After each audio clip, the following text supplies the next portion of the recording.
Hi, I'm Leigh Vickery, Brookshire's food and family contributor. I'm excited today because we're making one of my favorite southern summer vegetables, fried green tomatoes.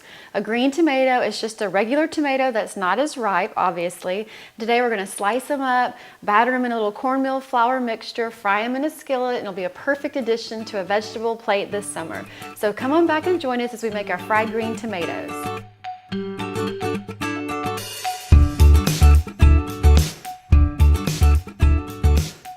To dip our beautiful fried green tomatoes, it's a three-step process. The first bowl just has flour in it, a cup of regular old flour. Then my second step is going to be a mixture of buttermilk, which of course is great for any southern dish, 1 egg, and then our baking powder and baking soda. I'm going to whisk that together, and that'll just make a little liquid for the fried green tomatoes or the green tomatoes to stick to before we go on to our third coating. It seems like a lot of steps, but it's really not. It's really easy. The third coating is a mixture of our flour again, cornmeal, which gives it a good texture, the fried green tomatoes. Mix this up with your cayenne pepper. Get that out.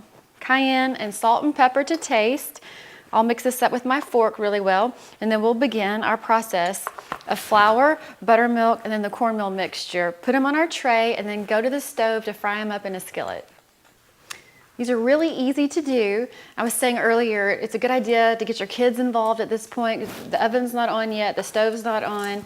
They might like to get their fingers dirty. I'm using these tongs. The first thing is dipping it in the flour, then I'll shake the excess off, go on to our buttermilk mixture that we prepared just a few minutes ago, and you really want to shake the excess off here because this will kind of help it puff up, but you don't want too much of that. Then the final step is our cornmeal mixture that I've added the salt and the pepper, the flour, and a little cayenne. If you like your spicier, just add a little extra cayenne.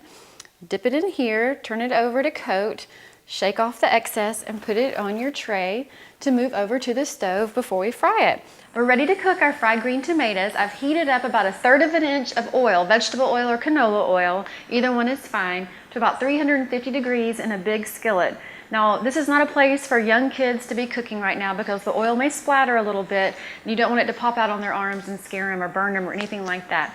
We're also going to cook in batches. You don't want to put all of the tomatoes in at once because that'll drop the temperature of the oil down too far and it won't hold that 350 degrees.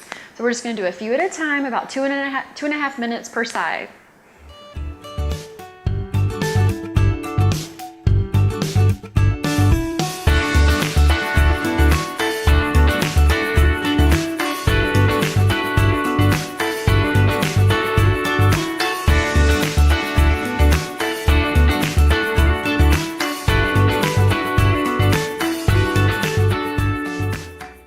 I've just finished cooking our first batch of fried green tomatoes. The kitchen smells heavenly in here. I think I'm going to have to make some peas and cornbread to go with it. All these smells of a southern summer are delicious in this house right now.